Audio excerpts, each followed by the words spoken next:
everything being open to you, and just I love the proximity that I can get to things. I love flying close to the ground, and I kind of wanted to talk about it just because I feel like the brooms are fun for me, not just because of all those feelings of exhilaration, but because they're not just I have a broom and it's done. I actually kind of like some of the mechanics in it. So you see in the lower right there's a meter there, and occasionally as Andrew's kind of flying up or flying down, you might notice it draining or not. And this isn't the present day where all the broom technology is well known and advanced and everything that we know and love. This is an earlier time where they're still trying to figure out, we're not at the 3000 yet. We're at the we're at the 11. So. Oh my goodness, I'm just so speechless right now because this is just so beautiful. The world just looks so. By the way, the broom, is that like the only one, or can you like upgrade that broom to go faster? Yeah, so we have a shop in Hogsmeade, actually a broom shop. And so that sells a variety of different brooms. And it was important to us that the player could customize themselves based on their own aesthetic. So they're purely cosmetic, but if you talk to the shopkeep and help him out, he'll actually sell upgrades. Yeah, and those upgrades will make it so that where normally the broom, you can only fly, you can only go at max speed. It's kind of like a turbo meter down there. You can only go at max speed without the meter going down, kind of closer to the ground. And as you raise into the air, you'll notice the meter drop. And so those upgrades will allow you to increase that distance from the ground. And the broom owner at the sporting goods store in Hogsmeade is trying to perfect the broom and get better at it and know it better. And you can participate that and get better and better brooms through that. I see. And I love that mechanic encourages you to actually explore the world and kind of stay close to the ground. It's not just a travel mechanic, point A to point B. You're not just flying high over everything, although it is beautiful, something I really love doing, but as well, there's lots to explore on the ground, and so kind of keeping you down at the ground level. And to me, it feels like it's got this kind of surfing vibe over the. Oh my god! Like I'm just like I want to snatch the controller from Andrew right now because I want to go to the mountaintop, I'm going to the forest, and to that hamlet, or well I don't know if that's how it's called. I think that's what it is. No, it's awesome. We're actually gonna land here, and I feel like that you call it a hamlet is just perfect, just because that's what we refer to it as, and so. We all know from lore that Hogsmeade is the only all-wizarding village within Britain, but we wanted other opportunities to kind of meet other characters out here and to kind of populate the landscape, so it's not just kind of, barren as you leave out this direction and that direction. And so we just imagine these different dwellings, these different smaller locations that wizards might live in out in the Scottish Highlands. And so it's those, and so we refer to those as hamlets, and they're opportunities to learn those wizard stories, how those different locations have kind of like learned to live, what their relationships are with characters at Hogsmeade and Hogwarts. And so they're both quest opportunities out here and a chance to kind of get to know more of the area, even beyond Hogwarts and Hogsmeade that we've already experienced. And you'll also notice on the mini-map, like lots of little icons, and each one of those represent gameplay in the hamlets that you can participate in, whether it's a vendor or different puzzles and challenges or different secrets that exist. Each one of those icons are different opportunities for gameplay. And you'll notice that same thing as we venture out into the open world as well. So when you go out into the open world and you see those icons, whether they're on the mini-map or on your map or off in the distance, those things are opportunities to say, like, I want to increase my inventory capacity. They're puzzles left behind by old wizards, that you can solve that actually grant you those. If you see ruins off in the distance and you visit them, you might find opportunities to actually expand and learn about your ancient magic. And as you kind of encounter different enemies dotted on the landscape, sometimes those characters, poachers or dark wizards, might be hoarding different magical resources that are valuable to you as you're playing the game. So each one has kind of like a way to connect to our gameplay loops and provide different opportunities that just kind of reward you for poking around them. I mean, I right away want to just cover all of those points on the map just by going over there. Well, we've flown on a broom already, but there is something that we haven't done so far, and that is getting on our flying mount. We're going to hop on our Onyx Hippogriff here. The Onyx Hippogriff is our pre-order bonus. Oh my god, there he just like pops out of the bag. Oh wait, you can use it as a horsey? I mean, a horse? I mean, that is a horse? Yeah, as a hippogriff, you can totally ride it like a ground mount, and you can lift off into the air. And we tried to make sure that each of those interactions, so the broom's really good at reaching that top speed, at at kind of traveling the world as quickly as possible. But sometimes it's really nice to get on the hippogriff because of that ground speed or those transitions. And sometimes it just feels amazing just to be riding around on a hippogriff. Look at it.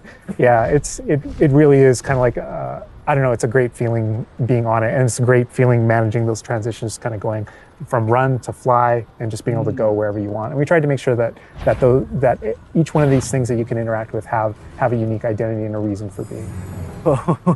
And oh my god, like I see like different like areas, like a swampy area. By the way, can you go to like entire map anywhere you go? There are regions that are like locked from you? Yeah, or, as soon as you, there's kind of a moment where the world kind of opens up to you outside of Hogwarts as a student, and right from that moment, early on in the game, you can go wherever you want. And so you might find more difficult challenges in different areas, and you'll see different spots as Andrew's moving around, like you mentioned, the swamp. But there, we have got like a coast, and we've got different types of environments out in the world just to kind of pepper your experience, reward you for exploring, keep things fresh. All those things exist as we're moving around. So cool. And I love that windmill. It's like so rustic. Like I keep forgetting that this is like 1800s. The Wizarding World we've never really seen before. Like it feels so authentic. Like it's part of it. Yeah, I love this vista too, and I'm gonna have Andrew stop here. We're gonna use a bit of dev magic to change the seasons. Actually, I want you to see what this world looks like, covered in snow. Yes, yes, yes, please. I love snow. That's all I want. Oh, baby. Oh my god, this is so beautiful. Oh my goodness. This is so pretty. Like, it looks so realistic. Oh my god, it changes the landscape like completely. Oh my god. Does it have like actual like gameplay impact? Like impact on the gameplay? Or does it like it's just the weather of Scotland? Yeah, we really use it as a narrative marker through the game. So as you're progressing through your main storyline, it was important for us to kind of like have those moments that kind of felt like when you're reading the books or watching the movies where, you know, you'll see kind of like the title card winter and now the landscape has changed and you're really feeling that passage of time while you're a student, you know, going through your year at Hogwarts. And I think we wanted to duplicate that. And for me, it's really fun that it's not just on the outside, which I agree, I think it looks really beautiful, but within the school as well. So there are moments like when it reaches certain holidays or things like that, where Hogsmeade reacts to holidays and the school reacts to holidays, and you see the decorations around those environments change. That really helped just kind of make me feel like I'm there. Right. Yeah. And it's not just you know, for the seasons, those kind of vibe things. Like we have a day-night cycle, and that day-night cycle, even though similarly, like it's largely about vibe, when you go into Hogsmeade in the evening, there's less characters there. Around the school, you'll notice it kind of dies down and quiets down just when there's candlelight and students kind of like as you're walking through the halls. But in that day-night cycle is where we've kind of placed a few items where, you know, whether or not you can collect them or whether or not you can interact with them that are a little bit restricted by the day-night cycle. And I love Andrew's flying up here, really high up on the hippogriff. And we're just looking at this view of Hogwarts in the distance. It's just absolutely beautiful. It's part of what I love most about flying around in this game, whether it's on a hippogriff or on the broom. No, I mean, you talk about going anywhere and things that you can see in the distance, and that's one of my, I still can't get over, like, no matter, I play this so much, but I still can't get over the fact that I can see Hogwarts out there, and there's just something beautiful about knowing that all of the things inside of it, the classrooms, the students, the professors, all the places I can go, I can just fly my hippogriff, land in the courtyard, enter the front doors, and just walk, you know, to the library, to class, or to greenhouse, or to my common room, that it's all contiguous and just kind of like one space is still exciting to me after all this time. I mean, I'm just I'm speechless right now. It's just absolutely beautiful. It's just, oh my god. As much as we want to spend a lot more time out here just flying around, experiencing the world, I think this is a great opportunity to switch over to combat. And last time we gave you kind of an intro to combat. This time we're going to really go a lot more of a deep dive on using the Dark Arts Battle Arena, which is part of our deluxe edition. All right, Andrew's got us in the Forbidden Forest, which is where the Dark Arts Battle Arena is.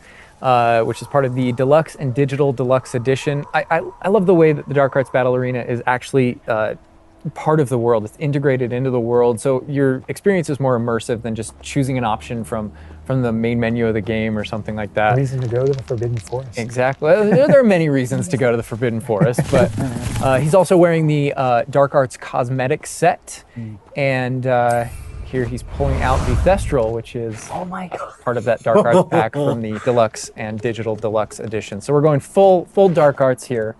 That's good. That's what I like going down.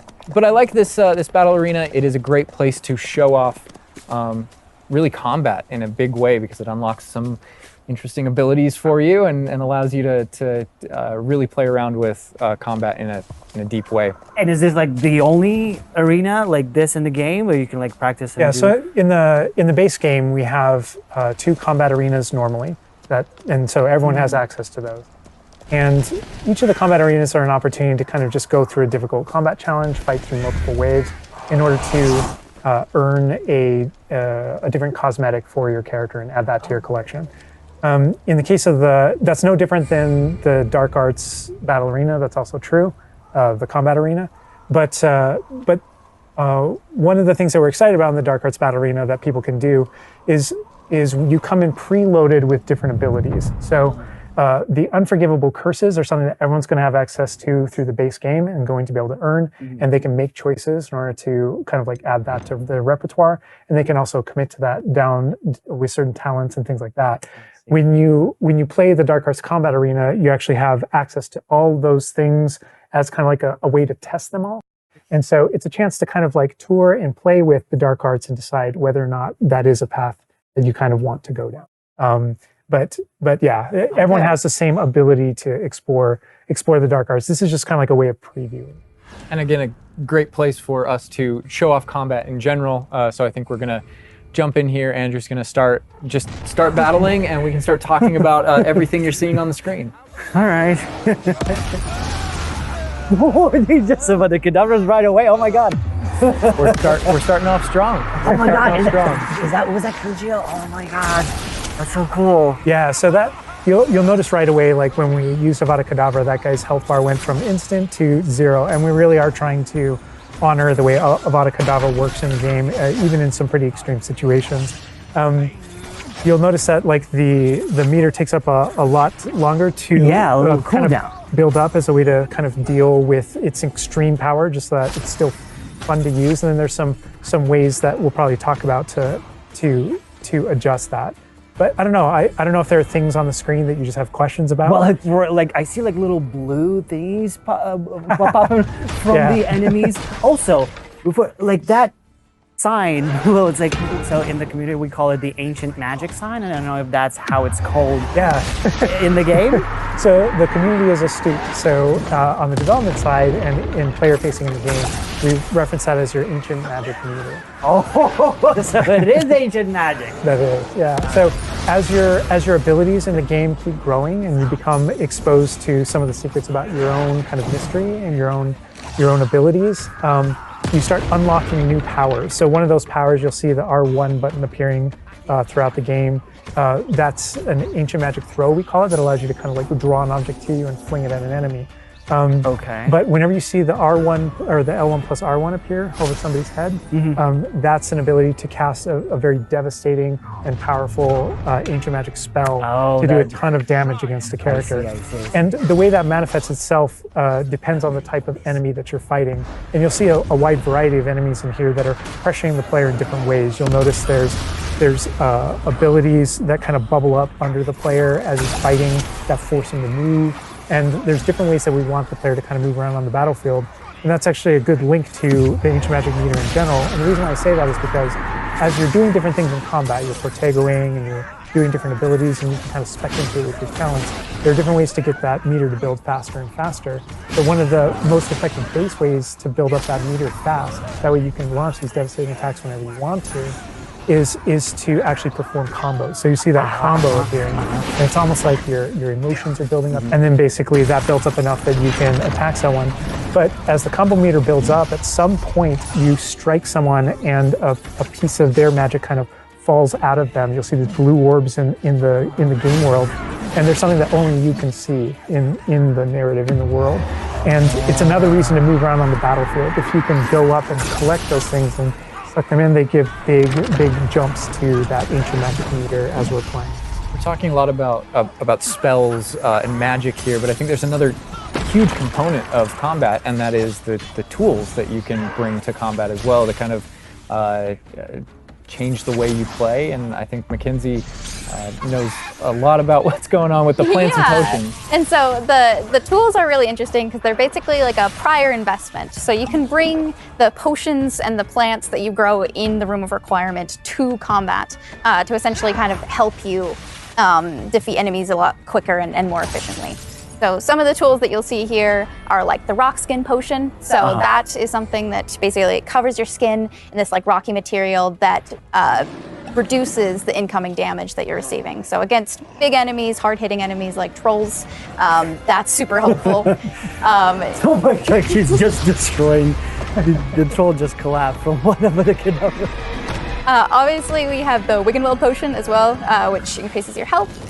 And then we have the focus potion. So when Alan talks about having to balance Avada Kedavra with a long cooldown, because obviously it's an instant kill, one thing that you could do is brew a focus potion, and that will increase how quickly your cooldowns regain. Right. Oh my god, there's just so much like versatility, like in what the character is doing to the troll right now. Like he's just bouncing around the arena. He's like not.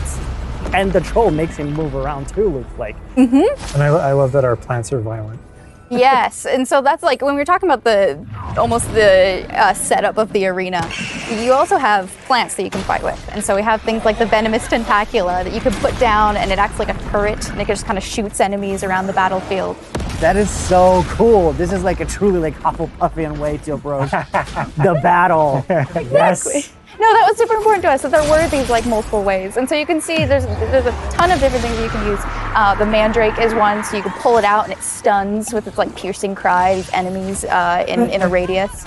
And another thing I want to call out that we're seeing on the side of the screen here is these dueling feats, which I love because I love anything that prompts me to play a game in a different way, a unique way. I don't want to get stuck in my style, you know? And so this is a way to, if you want to get stuck in your style, go for it. If you just want to blast people with spells, go for it. But we also want to have some things over here that may make you use certain plants or certain potions or block more or... Yeah, we mentioned the field guide challenges in the prior stream. And the field guide challenges, this is the way that the field guide manifests like challenges for you to do in combat. And exactly to your point, we just wanted a way to encourage players to explore the different systems, to help them decide, to just kind of practice with them and explore what they want to do, because there really are so many different ways that you can push talents. When you see the green X's on characters, that's right. And that's kind of through your talents you can unlock this kind of cursing mechanic that sort of like links the fates of these different characters on the battlefield. That way, as you get as you're cursing different characters, they all begin sharing damage. And so we have things like Avada Kedavra, which is the insta-kill, but if you curse everyone before you insta-kill this one guy, they can all drop dead for that kind of ultimate Voldemort fantasy. And so, oh my god, there are dark arts fantasies. There's fantasies about being more of a defense against the dark arts character, things like that misty step that you see occasionally being used on the battlefield. And we can also spec into our potions and plants to make them more powerful and more efficacious. So it's all about which type of player you feel like you are and whether or not you want to play with prep on the fly or with deliberation, and those are all different options. That is so cool because like it's like I see